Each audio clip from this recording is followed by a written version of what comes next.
Madame la Dauphine était assise sur le lit et parlait bas à Madame de Clèves qui était debout devant elle.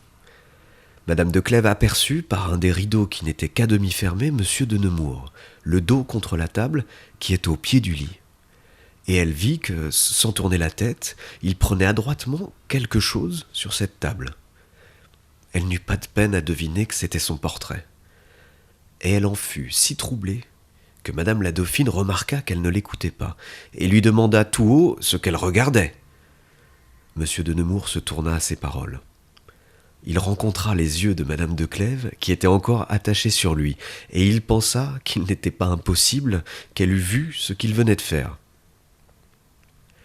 Madame de Clèves n'était pas peu embarrassée. La raison voulait qu'elle demandât son portrait, mais en le demandant publiquement, c'était apprendre à tout le monde les sentiments que ce prince avait pour elle, et en le lui demandant en particulier, c'était quasi l'engager à lui parler de sa passion. Enfin, elle jugea qu'il valait mieux le lui laisser, et elle en fut bien aise de lui accorder une faveur qu'elle lui pouvait faire sans qu'il sût même qu'elle la lui faisait.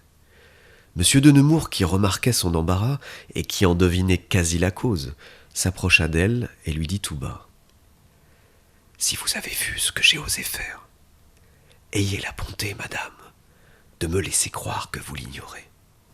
Je n'ose vous en demander davantage. » Et il se retira après ces paroles et n'attendit pas sa réponse. Madame la Dauphine sortit pour s'aller promener, suivie de toutes les dames, et Monsieur de Nemours alla se refermer chez lui, ne pouvant soutenir en public la joie d'avoir un portrait de Madame de Clèves.